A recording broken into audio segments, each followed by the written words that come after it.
सारे जहां से अच्छा हिंदोस्तां हमारा, हम बुलबुले हैं इसके, ये गुलसिता हमारा।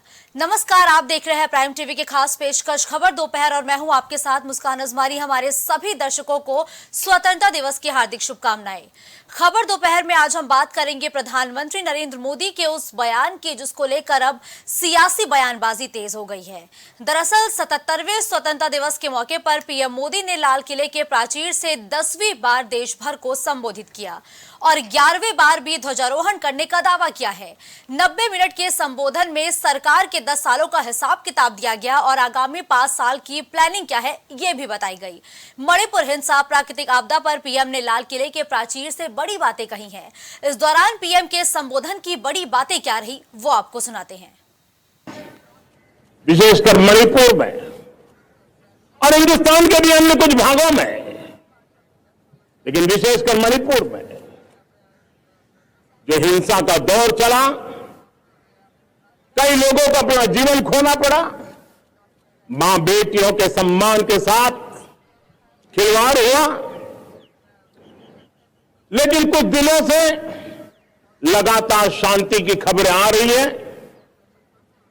देश मणिपुर के लोगों के साथ है। देश मणिपुर के लोगों को पिछले कुछ दिनों से जो शांति बनाए रखी है, उस शांति के पर्व को आगे बढ़ाएं और शांति से ही समाधान का रास्ता निकलेगा। और राज्य और केंद्र सरकार मिलकर के उन समस्याओं के समाधान के लिए भरपूर प्रयास कर रही है, करती रहे। 2019 में परफॉर्मेंस के आधार पर आप सबने मुझे फिर से आशीर्वाद दिया।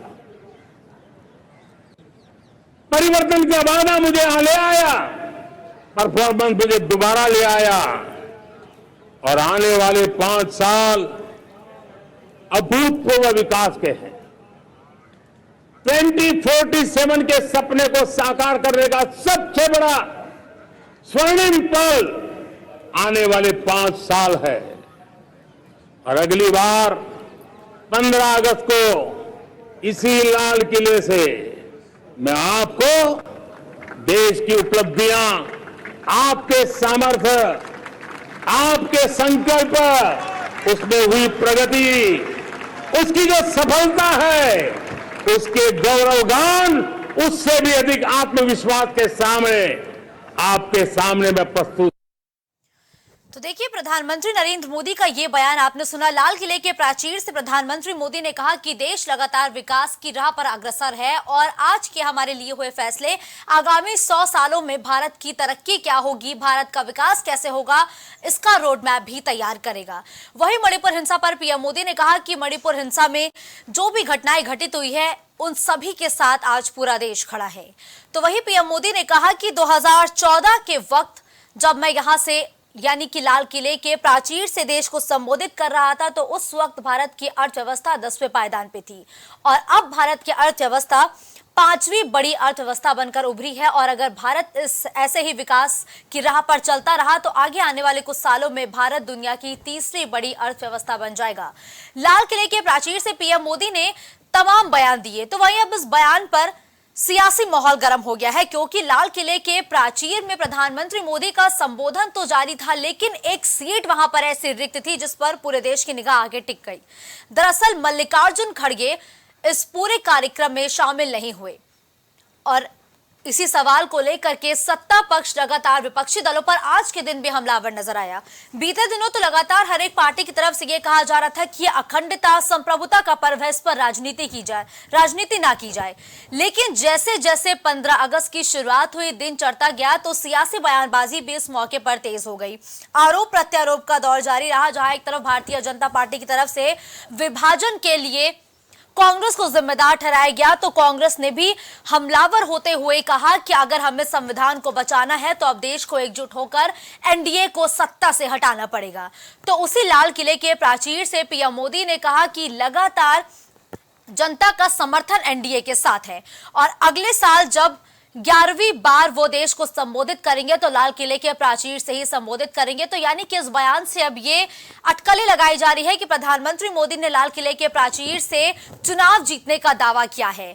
दरअसल इस बार प्रधानमंत्री 10वीं बार देश को संबोधित कर रहे थे। 2014 से संबोधन का सिलसिला जारी था, जब प्रधानमंत्री मोदी ने बतौर पीएम पहली बार देश को लाल किले के प्राचीर से संबोधित किया था। तो वही साल 2000 अगर हम 23 की बात करें तो ये 10वां साल है जब प्रधानमंत्री मोदी लाल किले के प्राचीर से देश को संबोधित कर रहे हैं। तो वहीं इस संबोधन के दौरान पीएम मोदी ने कहा कि जब साल 2024 आएगा तो भी वो इसी प्राचीर से देश को संबोधित करेंगे, देश को योजनाएं देंगे और विकास कैसे हुआ देश का इसके बारे में बताएंगे। आज प्रधानमंत्री मोदी ने लाल किले के प्राचीर से अपने 10 सालों का रिपोर्ट कार्ड बताने का प्रयास किया है, अपने 10 सालों के कामों को बताने का प्रयास किया है और साथ ही ये भी बताया कि अगले 5 सालों तक उनकी रणनीति क्या होगी और 2047 को लेके भारत किस तरीके से एक विकासशील देश बनकर उभरेगा। ये भी बयान आज प्रधानमंत्री मोदी द्वारा दिए गए हैं।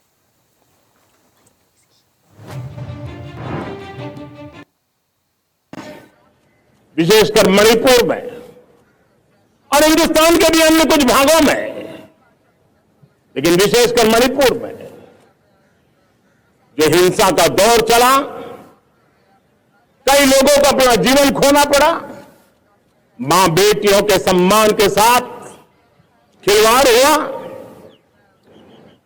लेकिन कुछ दिनों से लगातार शांति की खबरें आ रही हैं। देश मणिपुर के लोगों के साथ है। देश मणिपुर के लोगों को पिछले कुछ दिनों से जो शांति बनाए रखी है, उस शांति के पर्व को आगे बढ़ाए और शांति से ही समाधान का रास्ता निकलेगा और राज्य और केंद्र सरकार मिलकर के उन समस्याओं के समाधान के लिए भरपूर प्रयास कर रही है, करती रहे। 2019 में परफॉर्मेंस के आधार पर आप सबने मुझे फिर से आशीर्वाद दिया, परिवर्तन का वादा मुझे ले आया, परफॉर्मेंस मुझे दोबारा ले आया और आने वाले 5 साल अभूतपूर्व विकास के हैं।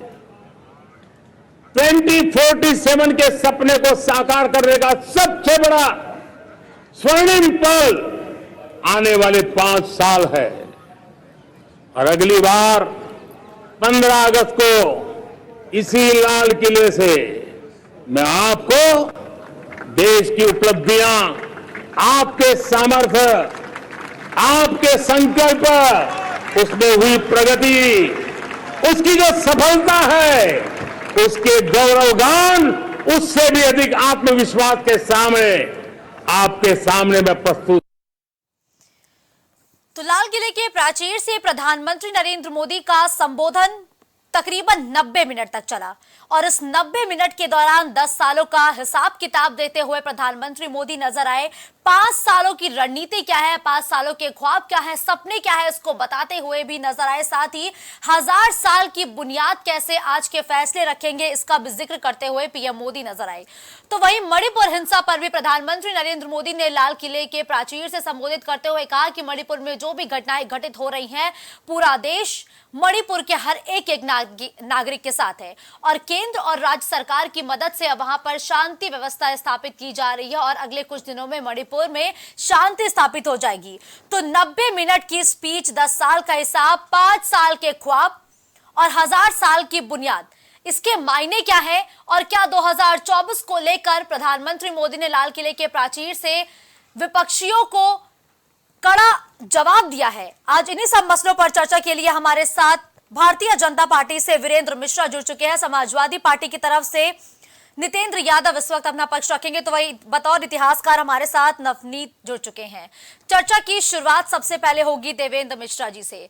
देखिए देवेंद्र मिश्रा जी, बीते 2 दिनों से लगातार हम यही सुन रहे हैं कि 15 अगस्त के दिन राजनीति नहीं हो, अखंडता संप्रभुता का पर्व है, 15 अगस्त, जो देश को स्वतंत्रता की याद दिलाता है।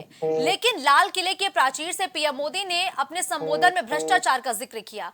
लेकिन अब विपक्षी दल उन पर यह आरोप लगा रहे हैं कि जिस भ्रष्टाचार को खत्म करने की बात पीएम मोदी अपने संबोधन में आज करते हुए नजर आए और चुनाव जीतने के लिए अब उन्हीं भ्रष्टाचारियों को अपनी पार्टी में मिलाते हुए एनडीए का कुनबा बढ़ाते हुए पीएम मोदी नजर आ रहे हैं।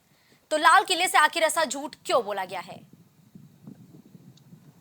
नहीं, ऐसी कोई झूठ की बात नहीं है। टॉलरेंस पे बातचीत चल रही है और कोई दल समर्थन दे, साथ जोड़े, ये चुनावी बात हो सकती है। लेकिन सरकार भ्रष्टाचार से किसी भी तरीके का कोई भी समझौता न की है और न करेगी। ये विपक्ष बिल्कुल दिमाग से अपना फोबिया निकाल दे। विपक्ष जो भयभीत क्यों है भाई? वो आज वो जो भ्रष्टाचार के आरोपों के चलते देश की जनता ने उसको बिल्कुल सत्ता से बेदखल कर रखा है। वो छटपटाहट में है। किसी भी तरह ये इनके कारण आरोप प्रत्यारोप सुनियोजित साजिश कुछ भी कर ली, वो किसी तरह से भी सत्ता में आना चाहते हैं। उनका एक मूल मंत्र है और कोई नहीं बात। और प्रधानमंत्री जी ने आज बिल्कुल साफ किया, अगर आज जो राष्ट्रीय पर्व है 15 अगस्त का,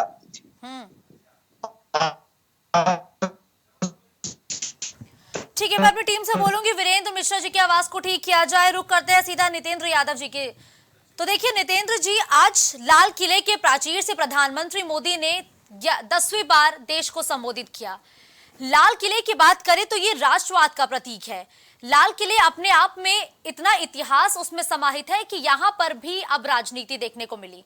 पीएम मोदी ने आज संबोधित करते हुए ये कहा कि अगली बार मैं फिर लाल किले के प्राचीर से देश को संबोधित करूंगा, यानी कि उनका कहने का तात्पर्य था कि 2024 में जो लोकसभा चुनाव होने हैं उसमें भी एनडीए जीतेगी, भारतीय जनता पार्टी जीतेगी। इस बयान को आप कैसे देख रहे हैं?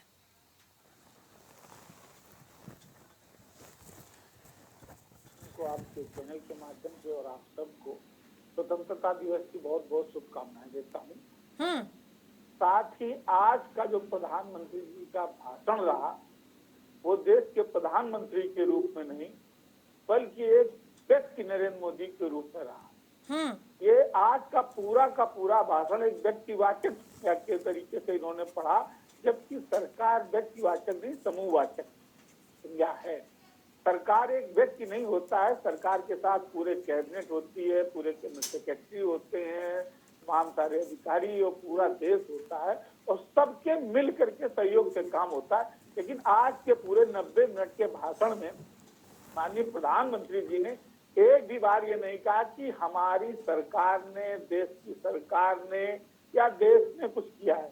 बार बार उनके भाषण में एक शब्द जो अहम दिखाई पड़ा, मोदी की गारंटी, मोदी ने किया, हमने किया, हम करेंगे और हम 24 में आएंगे। जो कुछ उन्होंने ये हम जो मैं था, ये अहंकार था, ये उनके जो सोचने का जो तरीका सरकार के मुखिया के रूप में न होकर के जो पूरा का पूरा अहम मैं नरेंद्र मोदी, सबसे ज्यादा तो ये निंदनीय रहा क्योंकि नरेंद्र मोदी जी देश के प्रधानमंत्री और देश का प्रधानमंत्री जो भी देश में होता है वो समूह से सारी उसकी सरकार, उसकी कैबिनेट, तमाम आईएएस, सेक्रेटरी, अधिकारी और पूरे कर्मचारी सब मिल करके इस देश की तरक्की के हिस्सेदार होते हैं। देश की चाहे बॉर्डर पर रक्षा करने वाला हमारा, चाहे वो सैनिक हो और चाहे खेत में काम करने वाला हमारा किसान हो, इन सब के मिले जुले प्रयासों से देश समृद्धि और सशक्तिकरण की ओर आगे बढ़ता है। लेकिन आज पूरे प्रकरण में पूरे टाइम क्योंकि माननीय प्रधानमंत्री मैं नरेंद्र मोदी मोदी मोदी ये मैं मोदी, ये जो चीजें थी ये वास्तव में बहुत ही निंदनीय है। मैं इसकी पूरी तरीके से निंदा करता हूँ प्रधानमंत्री के इस आज के बाद। ठीक है, मैं वापस आप सभी का एक बार फिर से रुख करूंगी, लेकिन इस दौरान प्रधानमंत्री मोदी ने लाल किले के प्राचीर से क्या कुछ अपने संबोधन में कहा है, एक बार फिर से वो अपने दर्शकों को सुना देते हैं। विशेषकर मणिपुर में और हिंदुस्तान के भी अन्य कुछ भागों में, लेकिन विशेषकर मणिपुर में जो हिंसा का दौर चला, कई लोगों को अपना जीवन खोना पड़ा, मां बेटियों के सम्मान के साथ खिलवाड़ हुआ, लेकिन कुछ दिनों से लगातार शांति की खबरें आ रही है। देश मणिपुर के लोगों के साथ है। देश मणिपुर के लोगों को पिछले कुछ दिनों से जो शांति बनाए रखी है, उस शांति के पर्व को आगे बढ़ाएं और शांति से ही समाधान का रास्ता निकलेगा। और राज्य और केंद्र सरकार मिलकर के उन समस्याओं के समाधान के लिए भरपूर प्रयास कर रही है, करती रहे। 2019 में परफॉर्मेंस के आधार पर आप सबने मुझे फिर से आशीर्वाद दिया, परिवर्तन का वादा मुझे ले आया, परफॉर्मेंस मुझे दोबारा ले आया और आने वाले 5 साल अभूतपूर्व विकास के हैं। 2047 के सपने को साकार करने का सबसे बड़ा स्वर्णिम पल आने वाले 5 साल है। और अगली बार 15 अगस्त को इसी लाल किले से मैं आपको देश की उपलब्धियां, आपके सामर्थ्य, आपके संकल्प, उसमें हुई प्रगति, उसकी जो सफलता है, उसके गौरवगान, उससे भी अधिक आत्मविश्वास के सामने आपके सामने मैं प्रस्तुत।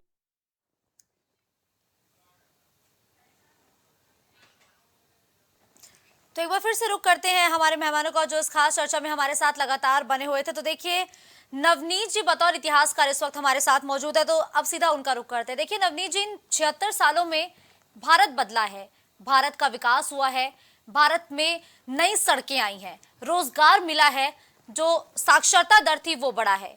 लेकिन जिस तरीके से लगातार लाल किले के प्राचीर से कहीं ना कहीं आज ये जिक्र किया गया कि 10 सालों में सबसे ज्यादा विकास हुआ है, और साथ ही कहीं ना कहीं आज लाल किले के प्राचीर से आगामी चुनावों की रणनीति तैयार की गई है। बतौर इतिहासकार, क्या आज से पहले किसी पीएम ने अपने आगामी चुनाव में जीतने का दावा किया था? क्योंकि जब भी लाल किले की बात होती है तो लाल किले एक ऐसी इमारत है जिसमें भारत के लोगों की आस्था जुड़ी हुई है। जी बिल्कुल, जैसे हम देखते हैं कि आज़ादी के आज हम 77वां स्वतंत्रता दिवस मना रहे हैं, तो हमारी जो विकास यात्रा है वो आज़ादी के बाद से ही आरंभ हुई है। लेकिन जैसे विगत 10 वर्षों में जिस तरह से, एक तो पहले हमें ये समझना होगा कि 1984 के बाद 2014 में लगभग 30 वर्षों बाद एक पूर्ण बहुमत की सरकार बनी थी। तो इस सरकार द्वारा, और उससे पहले जो 30 वर्ष का समय रहा, उस दौरान गठबंधन की सरकारें रहीं, और उन गठबंधन की सरकारों में और कुछ ऐसी परिस्थितियां रहीं तो जो विकास की गति रही थी वह उतनी तेज नहीं रही। तो जो पूर्ण बहुमत की जो सरकार बनी है, इस सरकार में जो निर्णय लेने की प्रक्रिया है वह कहीं न कहीं पहले की सरकारों से बेहतर रही है। जैसे कि इससे पहले जो यूपीए सरकार थी वो पॉलिसी पैरालाइसिस की शिकार देखी जा रही थी आर्थिक मोर्चे पर। तो इसके, लेकिन जब नरेंद्र मोदी जी के नेतृत्व में एनडीए की सरकार आई है, तो इसमें देखा गया है कि जो विकास की गति है, खासकर हम देखते हैं आर्थिक जो संरचना है, भौतिक संरचना है, उसमें तो निश्चित तौर पर गति देखने को मिलती है। तो रही बात सवाल इसकी कि इससे पहले की सरकारों ने विकास कैसे हुआ, तो निश्चित तौर पर विकास की गति तो निरंतर चलती रही है। हमारे यहाँ विभिन्न प्रकार की जो संस्थाएं थी, चाहे वैज्ञानिक संस्थाएं हो, आर्थिक संस्थाएं हो, उन्होंने आकार आजादी के बाद ही लेना प्रारंभ कर दिया था। तो यह मानना कि पूरी तरह से कि हमारे विकास में क्या कहते हैं कि पिछली सरकारों का योगदान को नकार दिया जाए, यह अपना, लेकिन यह है कि इस जो 10 साल हैं, इन 10 सालों में जो गति है वह निश्चित तौर पर महत्वपूर्ण है। और दूसरी बात, जो राजनीतिक आपने सवाल किया कि किसी प्रधानमंत्री ने लाल किले से अगले चुनाव की रूपरेखा खींची हो, तो जैसे कि देखा गया है कि जो हमारे प्रधानमंत्री जी हैं नरेंद्र मोदी जी, वो हमेशा एक नई लकीर खींचते रहे हैं, और उन्हें जो अपने जनता को जो वादे किए हैं या जो उनके आश्वासन है, उन्हें लगता है कि जनता उन पर यकीन करती है, और जनता को भरोसा है, तो वह इस अवसर को उन्होंने जनता को संबोधित करते हुए उन्होंने अपने आगे के लिए अपनी रणनीति और अपने आगे की रूपरेखा भी तैयार की है। बिल्कुल ठीक है। देखिए देवेंद्र जी, लाल किले के प्राचीर से आज प्रधानमंत्री मोदी ने कहीं ना कहीं खुलकर ये कह दिया है कि 2024 का चुनाव वो जीतेंगे। मणिपुर हिंसा का भी बयान प्रधानमंत्री मोदी ने दिया कि मणिपुर में जो हो रहा है, पूरा देश मणिपुर वासियों के साथ खड़ा है। उन्होंने कहा कि शांति रोकने का, शांति वहां पे बहाल करने का प्रयास किया जा रहा है कि वहां पर शांति कायम रहे। कब तक प्रयास करते रहेंगे? प्रयास क्या, आप दिख रहा है, पूरा देश देख रहा है, मणिपुर में शांति बहाल हो रही है, इसमें कोई शक शुबा नहीं है। जो हुआ वो दुर्भाग्यपूर्ण था। सरकार, देखिए, जब कोई घटना होती है, दुर्घटना होती है, तो वो बियॉन्ड हेड्स होता है। उसके बाद चीजें जब सामने आती है तो उसको कंट्रोल करना, तो सरकार ने क्विक रिएक्ट किया और पूरी संजीदगी के साथ स्थिति को आज मणिपुर का कंट्रोल कर रखा है। कहीं से कोई भी अप्रिय सूचना नहीं मिल रही है। ये विपक्ष वालों को हजम नहीं हो रहा होगा, क्योंकि तो चाहती है ना कि दंगा फसाद कुछ न कुछ होता रहे देश में। लेकिन भारतीय जनता पार्टी की जो केंद्र की सरकार है, वो बिल्कुल ईमानदारी से सिर्फ और सिर्फ देश के विकास, जनता के हित पे लगातार काम कर रही है। 24 घंटे उसी फार्मूले पे काम कर रही है, जो ये बर्दाश्त नहीं कर पा रहे विपक्ष। इनके पास कुछ कहने को नहीं है। अगर लाल किले के प्राचीर से प्रधानमंत्री जी कोई बात कह रहे हैं, उन्होंने अपने 10 साल के कार्यकाल को 11वें साल पे, ये एक प्रकार से भी संदेश है। देश की जनता भाजपा सरकार के साथ है, कोई शक शुबा किसी को नहीं है। ठीक है देवेंद्र जी, ठीक है। एक छोटा सा कमेंट नितेंद्र जी से लेंगे। नितेंद्र जी देखिए, देवेंद्र जी ये कह रहे हैं कि ये एक जनता का प्यार है जो प्रधानमंत्री मोदी ने आज कहा है कि 2024 में भी वही जीतेंगे। ये तो फिर धमकाने वाली बात हो गई ना आपको? नहीं, डराने वाली बात हो गई नितेंद्र जी, कि उन्होंने लाल किले के प्राचीर से ये कह दिया है कि वो फिर अगले साल वही से ध्वजारोहण करेंगे, संबोधन भी करेंगे, क्योंकि जनता का साथ उनके पास है। जी नितेंद्र जी, मुस्कान जी, देखिए, इसको सरकार का, प्रधानमंत्री का भाषण नहीं कहा जाएगा। ये तो भारतीय जनता पार्टी की जैसे रैली को संबोधित किया गया, उस तरीके का भाषण हो गया। आप देश के प्रधानमंत्री हैं, आप 140 करोड़ लोगों को संबोधित कर रहे हैं, उसमें पक्ष विपक्ष सारे लोग आते हैं। आपकी सरकार की योजनाएं सारे लोगों के लिए होनी थी। आज आपने इस मंच से पूरे देश की 67% आबादी को गाली देने का काम किया है, क्योंकि आप 37% पर खड़े हैं, लेकिन 33% पर खड़े हैं, और आज 67% लोग जिन्होंने आपके खिलाफ मतदान किया था, आज उस मंच से आपने देश के इस लाल किले की प्राचीर को, देश के 67% आबादी को आपने अपमानित करने का काम किया है। आपने लोकतंत्र को अपमानित करने का काम किया है। आपको ये पता होना चाहिए कि 2024 में लोकसभा का चुनाव है, इस सरकार का अंतिम कार्यकाल है, और अंतिम कार्यकाल में आपको पिछली सरकार की 10 साल की उपलब्धियां बतानी थी, और आपसे, जनता से, देश से अपील करना था कि यदि इस देश की जनता ने मुझे दोबारा मौका दिया तो मैं आगे भी इस देश की सेवा करूंगा। लेकिन माननीय प्रधानमंत्री जी, आपका घमंड इतना सर चढ़ के बोला कि आज आपने देश के इस लाल किले की प्राचीर को भारतीय जनता पार्टी के प्रचार की जनसभा का मंच समझ लिया। ये इतना आज की ये अतिशयोक्ति हो गई, जबकि मैंने पहले कहा, शायद वो आवाज नहीं आई, कि ये भाषण आज का माननीय नरेंद्र मोदी का व्यक्तिवाचक भाषण था, जबकि ये सरकार का समूहवाचक भाषण होना चाहिए। आज के पूरे भाषण में नरेंद्र मोदी मोदी मोदी, मैं इतने बार यूज हुआ कि ये नरेंद्र मोदी का अहंकार झलक रहा था। एक भी बार पूरे भाषण में इन्होंने कहा कि मेरी सरकार ने, एनडीए की सरकार ने, भारतीय जनता पार्टी की सरकार ने काम किया। सरकार ने कोई काम नहीं किया, सरकार की कोई उपलब्धि नहीं थी। जो उपलब्धि बताने का काम किया, एक तो वो सारी उपलब्धि मेरी मोदी की इस पर गुजारा। दूसरा, लाल किले की प्राचीर से खड़े होकर के देश की 67% आबादी, संपूर्ण विपक्ष को आपने अपमानित करने का काम किया। और आज भ्रष्टाचार पर प्रधानमंत्री जी ने कहा, आज मणिपुर पर बोले। अभी हमारे भारतीय जनता पार्टी के साथी कह रहे थे कि एक घटना है देवेंद्र जी, मैं आपको बता दूं, मणिपुर एक घटना नहीं है, सरकार प्रायोजित एक कार्यक्रम है जो लगातार 4 महीने से चल रहा है। घटना एक टाइम पर होती है, 1 मिनट की होती है, 1 घंटे की होती है, 1 दिन की होती है। जिस घटना पर तत्काल काबू पाया जाता है और सरकार जवाबदेही होती है। वहां के मणिपुर के मुख्यमंत्री जी कह रहे हैं कि ये तो एक नहीं, ऐसी हजारों घटनाएं हैं, लगातार वहां कार्यक्रम चल रहा है, हजारों एफआईआर हो रही हैं, पुलिस के असलहे लूटे जा रहे हैं, AK-47 लूटी जा रही है, कारतूस लूटे जा रहे हैं, और अपील हो कि चलो वापस कर दो ये, और कुछ लोग वापस भी कर रहे हैं। ये क्या है? ये सरकार का एक कार्यक्रम है, इस देश को कलंकित करने का एक कार्यक्रम है। माननीय प्रधानमंत्री जी, आपको भ्रष्टाचार पे बोलते हुए शर्म आनी चाहिए।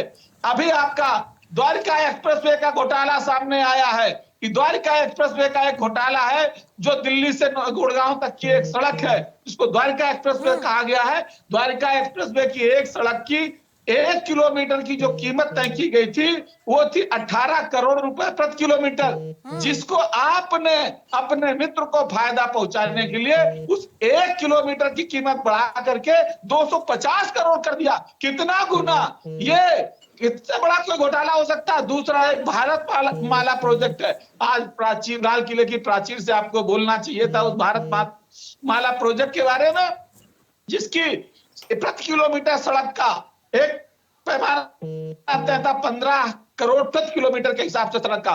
लेकिन जैसे ही इन्होंने अपने मित्र अडानी की कंपनियों को दिया, वो केरल में हो, छत्तीसगढ़, तेलंगाना, आंध्र प्रदेश, अडानी पर किसी और दिन चर्चा करेंगे। देखिए ना नितेश जी, अडानी पर किसी और दिन चर्चा करेंगे। ठीक है, सुनिए, ठीक है, 10 सेकंड में बात पूरी करिए अपनी। ठीक है, वो दिया गया, वो 25 करोड़ कर दिया गया। 15 करोड़ की प्रति किलोमीटर की सड़क 25 करोड़ प्रति किलोमीटर में 10 करोड़ रुपए किलोमीटर का फायदा आप देंगे।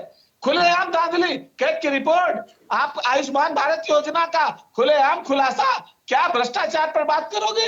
अजीत पवार पर आपने छाती ठोक के गारंटी की थी कि भ्रष्टाचारियों को जेल में भेजने की मोदी की गारंटी, मोदी की गारंटी, वो मोदी की गारंटी 4 दिन के अंदर कहां घुस गई? और उसी अजीत पवार को आपने महाराष्ट्र में मुख्यमंत्री बना दिया। शर्म करिए प्रधानमंत्री जी, आपको भ्रष्टाचार पर बोलना नहीं चाहिए, आपको परिवारवाद पर बोलना नहीं चाहिए, आपको करप्शन पर बोलना नहीं चाहिए। जनता ने आपकी विदाई तय कर दी, ये आपका अंतिम भाषण था। चलिए ठीक है। अब देवेंद्र मिश्रा जी से कमेंट लेते। देखिए देवेंद्र जी, 2014 में जब जनता ने आपको वोट दिया तो उस दौरान भ्रष्टाचार एक ऐसा मुद्दा था जिस पर आपने एनडीए को घेरा और जनता ने आपको चुना। और आज 2023 में प्रधानमंत्री मोदी ने लाल किले से भ्रष्टाचार का जिक्र किया, लेकिन जैसे कि नितेंद्र सिंह जी लगातार यही जिक्र कर रहे हैं कि अगर एनडीए की बात करें तो आपकी तरफ से ये कहा जाता है कि आपकी सरकार में कोई भ्रष्टाचार नहीं हुआ, लेकिन अभी उन्होंने तमाम ऐसे भ्रष्टाचारों का जिक्र किया उनके मुताबिक जो भ्रष्टाचार आपकी सरकार में हुए हैं। तो फिर लाल किले से ये कहना कि भ्रष्टाचारियों के खिलाफ कार्रवाई की जाएगी, ये कहां तक जायज है? नितिन जी, ये सवाल कर रहे हैं आपसे। जी बिल्कुल बिल्कुल ठीक सवाल है, जवाब भी हम दे रहे हैं। सत्ता में तो जवाबदेही तो हमारी होगी। बिल्कुल, प्रधानमंत्री जी ने बिल्कुल ठीक कहा, भ्रष्टाचार पे न कोई समझौता और कार्रवाई की जाएगी। ये जो तो अजित पवार फिर आपकी पार्टी में क्यों है देवेंद्र जी? अगर कार्रवाई की जाएगी तो अजित पवार क्यों है? ये राजनीतिक कारण है, तो भ्रष्टाचार पर क्लीन चिट किसी को नहीं है। और मैं ये नहीं कहता कि कौन भ्रष्टाचारी कौन नहीं है। जिससे भ्रष्टाचार किया, जिसके खिलाफ शिकायत है, उस पर जांच चले, उस पर कड़ी कार्रवाई होगी और फिर उस जद में जो भी आएगा वो बख्शा नहीं जाएगा, उसकी कितनी भी पहुंच हो। ये गलतफहमी निकाल दी, वो कांग्रेस का जमाना नहीं रह गया। क्या भ्रष्टाचार करते रहिए, चलते रहिए, देश आपका है, जागीर आपकी, ऐसा नहीं होगा। भारतीय जनता पार्टी जो कहती वही करती है। सबका साथ सबका विकास का जो मूल मंत्र है उसके तहत काम करना, बिना किसी भेदभाव के। जो भ्रष्टाचारी हैं, जो गलत काम करते हैं, जो अनैतिकता में लिप्त हैं, उनके खिलाफ कार्य करती वही इनको दर्द है, वही दर्द बयां कर रही है। अरे मुझे दर्द नहीं है भाई, आपसे मैं पूछ रहा हूँ, आपसे कैग की रिपोर्ट है कि 3 फोन नंबर जी अजमानी जी उसके लिए फोरम है, 3 फोन नंबरों पर 10 लाख कम करेगा, उनका इलाज का पैसा कहां गया? ठीक है नितेंद्र जी, एक करके बोलिए ना, तभी जनता सुन पाएगी। ऐसे जनता नहीं सुनना चाहती है। नितिन जी एक करके बोलिए। देवेंद्र जी, कैग है वो संस्था, संवैधानिक संस्था, वो जांच करती है और रिपोर्ट अगर उत्तर कोई चीज है देंगे तो ये उसको सदन में लगातार। रख के उस पर ये जो कार्रवाई होनी तस्वीर होगी। नहीं, दो लेकिन नंबर देखिए देवेंद्र जी, 10 जवाबदेही लाख आपकी लोग बनती है। कैग की रिपोर्ट नहीं के नहीं भरोसे 2014 में जनता ने आप पर भरोसा जताया था, जनता ने जी आपको जी पूर्ण जी जी बहुमत जी से जिताया था। अरे भरोसा लेकिन दिया अगर अब तभी फिर हम से वही 2000 कैग की रिपोर्ट आई है तो जवाबदेही आपकी है ना, क्योंकि आप भी कह नहीं रहे हैं नहीं कि नहीं आप सत्ता 2000 में हैं। देखिए 2014 में भ्रष्टाचार के खिलाफ मैं सरकार पूछ आई, रहा हूँ कि तीन दो जनता ने नंबर मैंडेट दिया 10 लाख लोग और जनता ने रजिस्टर्ड है, 2019 वो में किस उस पर फिर मोहर एफआईआर लगाई। कब होगी? उसका जिम्मेदार ये आज कौन जो है? भयाक्रांत हैं कब वो आप उनको इसीलिए जेल हैं भेजेंगे? कि 2024 में हैट्रिक बनाने जा रही है भारतीय जनता पार्टी की सरकार केंद्र में, जो इतिहास होगा। और ये जो देश को भारतीय जनता पार्टी की अर्थव्यवस्था को सरकार जो बढ़ाने का काम भ्रष्टाचार किया में जाए, आज अकथ डूबी हुई है। 5 टॉप उसमें भारत रैंकिंग में है। निश्चित रूप से 2 साल में तीसरे पे पहुंचेगा पायदान पे। भारत को विश्व गुरु बनाना वो भारतीय जनता पार्टी बनाएगी, इनके बस का नहीं है। ये तो एक कुनबा है, अरे इनको बताता हूँ जोड़ लो, भारत को उनको जोड़ कैसे लो, किस क्षेत्र विश्वगुरु में बनाया। विरोध करना है। अभी बताता सदन हूँ में जो आपको हुआ भारत 4 को, दिन आप लोगों जरा ने देखा, इकोनॉमिक तो पढ़ के आया करिए, अविश्वास परसेंटेज प्रस्ताव वाइज लेके आए बताइए थे, मुख्य कितना खाते बढ़ाया। भागे मैदान छोड़ के। इन्होंने सामना भी नहीं किया, ये साहस नहीं किया कि कैसे सामना करेंगे। देश प्रधानमंत्री जी की क्या बात करते हैं, 140 करोड़ वासियों के दिलों में राज करने वाले प्रधानमंत्री जी के बारे में इस तरह की बात करते हैं। अपमान किसका होता है? अपमान तो जो आदमी अपने आप को कोई विशेष श्रेणी में रखता है उसको होता होगा। ये देश की जनता के रूप में देखे, देश की जनता कितनी भारतीय जनता पार्टी को पसंद करती है। और निश्चित रूप से ये कहीं भी कुछ भी कोई चुटका कुछ भी चाहे कर ले, ये रोक नहीं पाएंगे, इनके बस का नहीं अभी है। सोशल मीडिया में आ गई ये रिपोर्ट, कुंडा बना के इसको कौन कितना जो पसंद कर चाहते रहा हैं है। कि हम भाजपा को सरकार में आने से रोक लेंगे, इनके बस का नहीं है। ठीक है नवनीत जी, देखिए आज लाल किले की प्राचीर से पीएम मोदी ने यह भी कहा कि अब से 5 साल बाद जो भारत की अर्थव्यवस्था है वो दुनिया की तीसरी बड़ी अर्थव्यवस्था होगी। उन्होंने ये भी जिक्र किया कि 2014 में हम 10वें नंबर पे थे और अब अगर हमारे देश की अर्थव्यवस्था की बात करें तो हम 5वें नंबर पे हैं और 5 साल बाद अब हम होंगे तीसरे नंबर पे। ये सफर क्या इतना आसान है जितनी आसानी से आज लाल किले के प्राचीर से बोला गया है? नहीं, ये सफर बिल्कुल भी आसान नहीं है। जैसे कि हम अभी जो 5वें नंबर की अर्थव्यवस्था है और तीसरे नंबर की 5 वर्ष में बन जाएंगे, क्योंकि इसके लिए एक लंबी यात्रा, एक लंबा रोड मैप और जो परिस्थितियां हैं वो हमारे अनुकूल रहे। जैसे कि हमने देखा था कि जो कोविड के दौरान जो सेटबैक आया तो उससे हमारी इकोनॉमी को थोड़ा दिक्कतें हुई, लेकिन जिस तरह से यदि हमने अपने यहाँ जो इन्वेस्टमेंट बढ़ाया और इंफ्रा पे जिस तरह से काम करेंगे और एग्रीकल्चर में जो कृषि है उसमें जिस तरह से हमें सुधार की अपेक्षा है, तो अगर उस दिशा में अगर आगे बढ़े तो परिणाम हो सकता है कि कुछ बेहतर हो और अपेक्षित हो, और अब जो तीसरी नंबर की अर्थव्यवस्था है उस दिशा में हम आगे बढ़ पाए। लेकिन ये कह देना कि एकदम आसान है, तो ये आर्थिक मसले का कुछ भी कह पाना इतना संभव नहीं होता है। लेकिन प्रधानमंत्री जी ने कहा है तो वो एक आसान वित्त करता है, और दूसरा है कि हमें निश्चित तौर पर आशावादी होना भी चाहिए। लेकिन इसका जो पूरा रोड मैप है वह हमारी कई क्षेत्रों से होकर गुजरने वाला है, तो सभी क्षेत्रों पर हमें काम करना होगा। चाहे हमारा इंफ्रास्ट्रक्चर है, जैसे 5G जो नेटवर्क आने वाला है, लॉन्च होने वाला है देश में, वो किस तरह से कार्य करेगा, और हम जो खासकर जो आज नॉलेज इकोनॉमी चल रही है, तो नॉलेज इकोनॉमी में हम अपने रूरल एरियाज के जो लोग हैं या जो छोटे कस्बे के लोग हैं उनको उस नॉलेज इकोनॉमी से कैसे जोड़ेंगे, कैसे उन तक हम क्वालिटी एजुकेशन पहुंचाएंगे, और जैसे कि जो स्किल है और स्किल डेवलपमेंट प्रोग्राम है उनसे कैसे जोड़ने में सफल रहेंगे, तो इस पर भी काफी कुछ निर्भर करेगा। क्योंकि जो अभी आर्टिफिशियल इंटेलिजेंसी का दौर है, चौथे दौर में औद्योगिक क्रांति चल रही है, तो यहाँ पे कई बड़े पैमाने पर काम करने की जरूरत है। तो इन सारे जो बिंदु हैं इनको एड्रेस करेंगे, और सबसे बड़ी बात है कि जो हम अपने रिमोट एरियाज हैं, दूरस्थ क्षेत्र हैं, उनको जो आर्थिक विकास की धारा है उससे जोड़ने में सफल रहेंगे, तो निश्चित तौर पर हमारी अर्थव्यवस्था की जो दिशा और दशा है वो बदल सकती है। ठीक है देवेंद्र जी, आज 90 मिनट का ये संबोधन चला जब अलग अलग मुद्दों पर प्रधानमंत्री मोदी ने कहीं ना कहीं अपने 10 सालों का रिपोर्ट कार्ड तो पेश किया, लेकिन आगामी 5 साल के लिए उनकी रणनीति क्या है इसका भी जिक्र किया। मणिपुर हिंसा से लेकर प्राकृतिक आपदा, देश विकास में किस तरीके से अग्रसर है, लेकिन एक मुद्दा था यूनिफॉर्म सिविल कोड, जिस पर जनता उम्मीद कर रही थी कि प्रधानमंत्री बोलेंगे। प्रेस कॉन्फ्रेंस में आपके नेता यूसीसी पर बोलते हैं, बैठकों में उसकी रणनीति तैयार करते हैं, लेकिन आज जब वो समय आ गया कि एक देश एक कानून को जनता के बीच लाया जाए, जनता को उसका महत्व समझाया जाए, तो आज पीएम मोदी ने लाल किले के प्राचीर से उसका आखिर जिक्र क्यों नहीं किया? क्योंकि आप ही की तरफ से कहा जाता है कि अगर यूसीसी आ जाएगा तो तमाम तरीके के जो पेचीदा काम है वो आसान हो जाएंगे। तो आज जब ये मौका था तो फिर इसको आपने इस्तेमाल क्यों नहीं किया, इसको भुनाया क्यों नहीं? जी जी जी जी जी बिल्कुल सही जायज सवाल है। यूसीसी पे बैठ के चल रही हैं, यूसीसी को मूर्त रूप दिए जाने की पूरी तैयारी हो रही है और उसको समय के अंतर्गत ही कर लेंगे। अब आज अगर उस पर कोई विषय चर्चा नहीं किया तो ये चर्चा क्यों? आज पूरा देश जिस तरीके से, मैं सीधे करना चाहता हूँ, आज पहले 15 अगस्त पे आज हम लोग अमृत महोत्सव मना रहे हैं, पूरे देश में छुट्टियां मनाई जाती थी। आज देश की जनता चौराहों पे, गलियों में, सड़कों पे, अधिक निजी संस्थानों में, कार्यालयों में, सरकारी कार्यालयों में, बैंकों में, सब जगह लोग इस राष्ट्रीय पर्व को धूमधाम से मनाते हैं। ये भारतीय जनता पार्टी का चरित्र दिखता है इससे। लेकिन देखिए, इस मुद्दे पर राजनीति किसने शुरू की देवेंद्र मिश्रा जी? इस मुद्दे पर राजनीति किसने की? क्या आज सुबह से प्रधानमंत्री मोदी के संबोधन के पहले कहीं भी किसी पार्टी की तरफ से आपने राजनीतिक बयानबाजी सुनी? नहीं, देखिए, जब कोई पहल होती है तो विरोध होता है। यानी कि पहल आपके द्वारा की गई है ना? ये आप मान रहे हैं ना कि लाल किले के प्राचीर से पहल प्रधानमंत्री ने की है? माननीय प्रधानमंत्री जी ने जितनी बात की उसी संदर्भित हम बात करेंगे।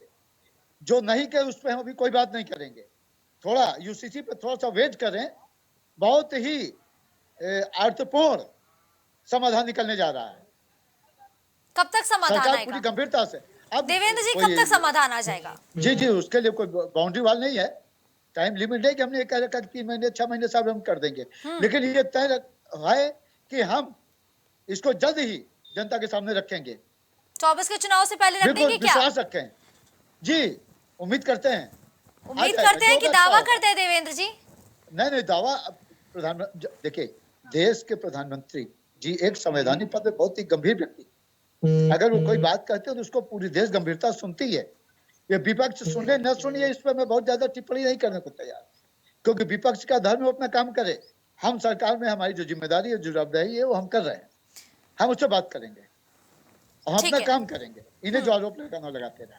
बिल्कुल ठीक है, तो धन्यवाद आप सभी गेस्ट का हमारे साथ जुड़ने के लिए, इस चर्चा में हिस्सेदारी अपनी दर्ज कराने के लिए। तो देखिए, आज लाल किले के प्राचीर से प्रधानमंत्री नरेंद्र मोदी के संबोधन के बाद जो सियासी बयानबाजियों का दौर था वो जरा तेज हो गया। प्रधानमंत्री मोदी ने अपने संबोधन में कहा कि ये मैं 10वीं बार बतौर प्रधानमंत्री ध्वजारोहण कर रहा हूं, जनता को संबोधित कर रहा हूं। अगले साल लोकसभा के चुनाव होने हैं, यानी 2024 का लोकसभा चुनाव होना है। उससे पहले आज अपने संबोधन में पीएम मोदी ने कहा कि 2024 में जब स्वतंत्रता दिवस का मौका आएगा, जब देश एक बार फिर से आजादी के महापर्व को मनाएगा, तो भी मैं लाल किले से जनता को संबोधित करूंगा, एक बार फिर से जनता के लिए कुछ नया लेकर के आऊंगा। ये सारे बयान आज प्रधानमंत्री मोदी के द्वारा लाल किले के प्राचीर से दिए गए हैं। इस पर अब सियासी बयानबाजी तेज हो गई है, क्योंकि विपक्षी दलों का यह कहना है कि आज से पहले किसी भी प्रधानमंत्री ने लाल किले को राजनीति का अखाड़ा नहीं बनाया। लेकिन आज प्रधानमंत्री मोदी के लाल किले के बयान को जो तमाम विपक्षी दल है वो ये कह रहे हैं कि आज प्रधानमंत्री मोदी ने लाल किले को भी एक जंग का मैदान बना दिया, और जंग का मैदान भी बनाया तो चुनावी मैदान बना दिया, जहां सिर्फ प्रधानमंत्री मोदी अपने 10 सालों का बखान करते हुए नजर आए, अपने 5 सालों में वो किस तरीके से काम किए हैं इसका भी जिक्र करते हुए नजर आए। और अब विपक्षी दल ये कह रहे हैं कि लाल किले के प्राचीर परिसर से ऐसे बयान देना काफी गलत होता है, क्योंकि लाल किला जो है वो देश की आस्था का प्रतीक है। तमाम कई ऐसे जो सच है, जो राज है, वो लाल किले के अंदर दफन है, और स्वतंत्रता सेनानियों का एक स्मृति चिन्ह है जो लाल किले को लेकर कहा जाता है। ऐसे में प्रधानमंत्री मोदी की तरफ से ऐसे बयान दिए जाना गलत है। ये तमाम जो आरोप है विपक्षी दल लगाते हुए नजर आ रहे हैं। तो सत्ता पक्ष इस पूरे मसला पर यही कहता हुआ नजर आया कि जो हमने काम किया है हम बस वही बता रहे हैं, जनता तक अपने कामों को पहुंचा रहे हैं कि हमने 10 सालों में विकास को कैसे रफ्तार दी है, और हम आने वाले 1000 सालों में भारत को एक नया भारत कैसे बनाएंगे। बस मैं इसका जिक्र किया है, जिस पर अब विपक्षी दलों को दिक्कत हो रही है। खबर दोपहर में फिलहाल के लिए बस इतना ही। देश दुनिया की तमाम बड़ी खबरों के लिए आप देखते रहिए प्राइम टीवी।